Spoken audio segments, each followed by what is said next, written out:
Bocoran mengguncang padok. Stoner ungkap Ducati pilih Marquez pimpin GP26 GP27. Pemirsa, dunia MotoGP baru saja diguncang oleh bocoran paling panas musim ini. Casey Stoner, sang legenda Ducati, akhirnya angkat suara.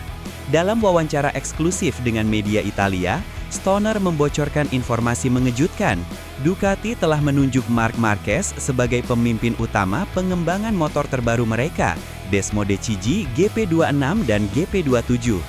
Ini bukan sekedar rumor pinggir padok, melainkan konfirmasi dari orang dalam yang sudah mencium aroma revolusi dari dalam garasi merah. Casey Stoner, pria yang pernah membawa Ducati ke kejayaan dunia pada 2007, kini kembali bicara. Bukan soal nostalgia, tapi soal masa depan. Kata-katanya tegas dan penuh makna. Ducati telah menemukan pembalap yang tak hanya mengendarai, tapi memahami mesin dengan pikirannya. Dengan penuh keyakinan, Stoner menyebut Marquez sebagai jenius yang mampu mendengarkan bahasa mesin, hal yang bahkan sebagian besar pembalap papan atas tak mampu lakukan. Apakah ini awal dari era baru Ducati bersama sang Red Emperor? Tahan nafas Anda, karena informasi selanjutnya akan membuat jantung berdebar lebih kencang. Ducati tinggalkan Pecco, Marquez disebut ubah filosofi tim. Tak hanya soal mesin, pernyataan Stoner juga menyinggung sebuah perubahan filosofi besar di dalam tubuh Ducati. Selama ini, Desmosde dikembangkan berdasarkan gaya membalap Pecco Bagnaia, halus, presisi, dan penuh kontrol. Tapi kini, semua berubah. Ducati mengarah ke gaya Marquez, liar, instinktif, dan penuh keberanian. Motor itu ingin dipaksa, bukan dirayu, ucap Stoner. Kalimat yang menggambarkan pergantian kekuasaan tak tertulis di dalam tim merah. Tak lagi tunduk pada data belaka, Ducati kini memilih insting sebagai arah pengembangan. Dan itu artinya, Pecco harus siap menerima kenyataan pahit. Posisinya sebagai pusat pengembangan bisa saja tergeser. Ducati menginginkan pembalap yang tidak hanya cepat di satu gaya, tapi mampu mengembangkan motor yang fleksibel untuk berbagai karakter. Dan Marquez dianggap sebagai orang yang tepat untuk itu. Ini bukan sekedar perubahan teknis, tapi revolusi DNA Ducati itu sendiri. Apakah Pecco akan bertahan, atau justru ini awal dari perpecahan internal? GP26 dan GP27, proyek super rahasia dengan sentuhan Marquez.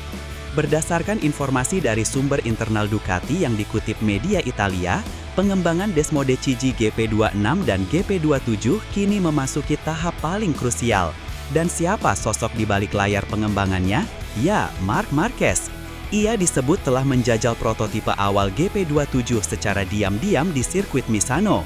Dalam tes rahasia tersebut, Marquez memberikan umpan balik detail yang luar biasa. Mulai dari kestabilan roda depan di kecepatan tinggi, hingga respons throttle di pertengahan tikungan. Tim teknis Ducati terkejut dengan ketajaman analisa Marquez. Dia membaca motor seperti membaca buku, ujar seorang insinyur. Tak heran, karena Ducati bahkan menyebut GP27 akan menjadi motor yang bisa menjawab semua gaya balap, sebuah lompatan besar dari pendekatan spesifik selama ini. Aerodinamika depan akan lebih ramping, bobot akan disesuaikan, dan sistem traksi akan dirancang ulang. Dan semuanya dibentuk atas dasar masukan Marquez. Inilah Ducati versi 2026-2027, bukan hanya cepat, tapi adaptif, dan dipimpin oleh orang yang pernah menaklukkan dunia 7 kali. Pecco Bagnaia terpuruk, diambang kehilangan status anak emas Ducati. Di balik sorotan gemilang Marquez, ada kisah menyedihkan dari rekan setimnya, Pecco Bagnaia.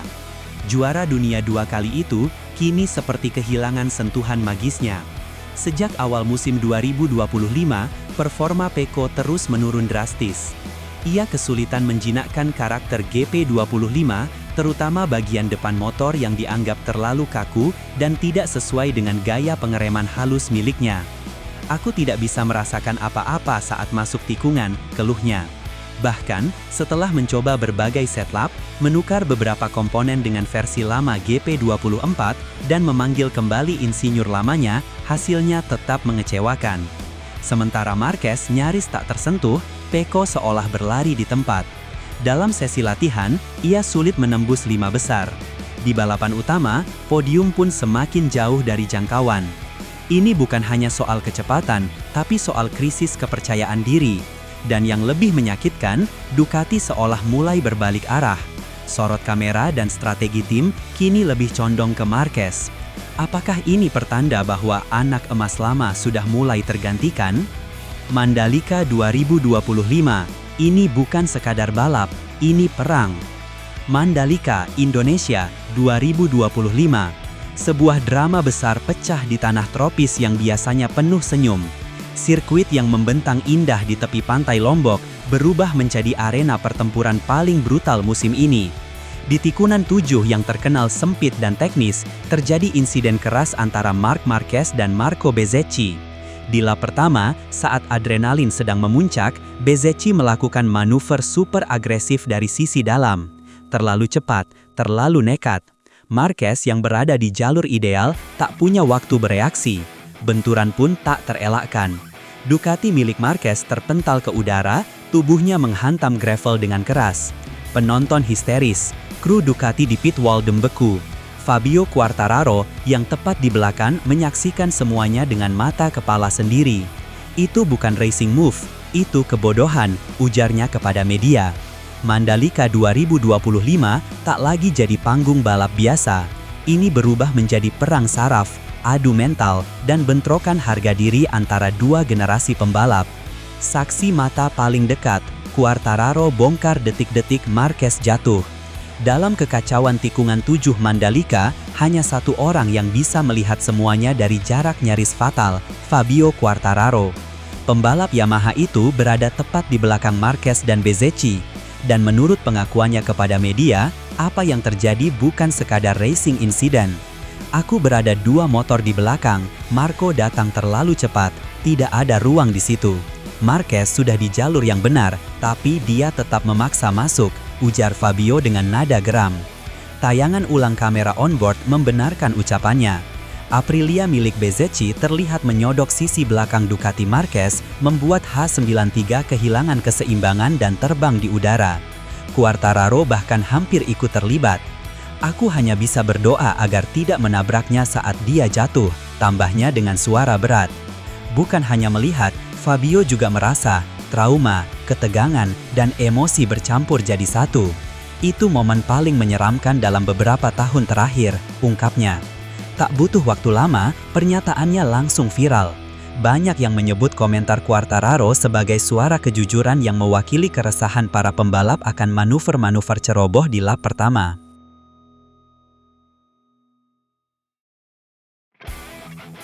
Bos Ducati meledak. Marc dicurangi, kami tak akan diam. Usai insiden dramatis di Mandalika, sorotan tertuju ke garasi merah. Di sana, aura murka terasa begitu pekat. Gigi Dalikna, General Manager Ducati Corse, terlihat berjalan cepat keluar dari pit lane dengan raut muka yang nyaris tak bisa disembunyikan lagi, marah. Kami akan lihat data pengereman dan kecepatan corner entry. Kalau ada yang tidak sesuai, kami akan bertindak, ucapnya singkat kepada media. Kata-katanya pendek, tapi nadanya tajam. Di belakangnya, para mekanik Ducati tampak lesu. Beberapa bahkan meneteskan air mata saat diwawancara. Kami memperbaiki motor 2 kali karena crash sebelumnya. Kami kira hari ini Marc akan menyelesaikan semuanya. Tapi jatuh lagi dan bukan salahnya, itu menyakitkan, ungkap salah satu teknisi. Ducati merasa dicurangi, bukan oleh sistem, tapi oleh sesama pembalap. Di sisi lain, Bezzecchi justru menanggapi enteng. Marquez selalu keras, aku juga. Sebuah komentar yang justru menyulut kemarahan publik Ducati. Di media sosial, tagar #JusticeForMarquez langsung menduduki trending topik. Paddock memanas, dan Ducati, mereka takkan diam saja. Cedera, patah tulang, tapi Marquez kembali berdiri. Ini gila. Hanya dalam waktu beberapa jam setelah kecelakaan, kabar mengejutkan datang dari Medical Center Mandalika. Marc Marquez mengalami patah tulang selangkah kanan, clavicle fracture. Namun anehnya, dia tidak langsung dilarang balapan. Marquez yang sempat dilarikan ke rumah sakit lokal sebelum diterbangkan ke Madrid untuk scan lanjutan justru memaksa kembali ke grid keesokan harinya. Dengan bahu dibebat dan luka memar di pinggul, #93 kembali ke garasi Ducati. Para kru menatapnya dengan campuran syok dan hormat. "Saya tak bisa tinggalkan balapan ini begitu saja. Saya harus bertarung," katanya sebelum mengenakan helm. Tak ada senyum, hanya tatapan mata penuh determinasi. Sesi kualifikasi pun dimaksimalkan. Dari Q1, ia tembus ke Q2 dan mengamankan posisi start ke-9. Semua orang tahu tubuhnya belum pulih, tapi semangatnya sudah di garis start. Bagi para fans, ini bukan hanya soal poin kejuaraan. Ini tentang semangat seorang juara sejati yang menolak tunduk pada rasa sakit. Dan dunia pun bersiap menyaksikan babak berikutnya. Balapan hidup dan mati, Marquez lawan nyeri, lawan takdir. Hari balapan tiba, suhu lintasan mencapai 53 derajat Celcius. Sirkuit Mandalika membara, bukan hanya karena panas cuaca, tapi karena panas tensi. Marquez berdiri di grid dengan tangan terbalut dan tubuh belum 100% pulih. Tapi sorot matanya memancarkan nyala yang bahkan membuat langit Indonesia mendadak terasa gelap. Saat lampu start padam, Ducati bernomor 93 melesat. Lap demi lap Marquez menyodok ke depan, menyalip seperti biasa, tanpa kompromi. Tapi setiap gerakannya kali ini membawa beban rasa sakit yang luar biasa. "Saya tak tahu bagaimana dia melakukannya," ujar komentator MotoGP asal Italia. "Dia balapan seperti singa yang baru dilepas dari kandangnya." Dan penonton Indonesia bersorak setiap kali layar menunjukkan angka 93. Di tribun utama, beberapa penonton terlihat menangis saat Marquez melaju ke posisi 7. Ini bukan podium, tapi dalam kondisi seperti ini, posisi ke-7 terasa seperti kemenangan dunia. Marquez tak hanya menaklukkan sirkuit, ia menaklukkan rasa sakit, keputusasaan, dan prediksi semua orang yang menganggap ia akan menyerah. Pelangi di atas duka, Ducati punya pemimpin baru di era merah. Saat Marquez melintasi garis finish, bukan hanya motor yang berhenti, waktu pun terasa berhenti sejenak di garasi Ducati. Semua kru berdiri, bertepuk tangan, beberapa memeluk satu sama lain, sebagian menangis. Ketika Mark turun dari motor dan membuka helmnya, wajahnya basah oleh keringat, tapi juga tersenyum. "Ini bukan kemenangan, tapi terasa seperti juara dunia lagi," katanya sambil memandang timnya. Gigi Dalikna mendekatinya, mereka berpelukan. Kamera menangkap momen itu, dua sosok dengan emosi yang tidak bisa disembunyikan. "Terima kasih Mark, kamu baru saja menyelamatkan Ducati akhir pekan ini," bisik sang bos. Tak ada lagi keraguan, bagi Ducati, Marquez bukan lagi sekadar bintang baru. Ia kini adalah pemimpin, seorang gladiator yang siap membawa mereka ke masa depan. Era Stoner mungkin telah berlalu, era Pecco mulai redup.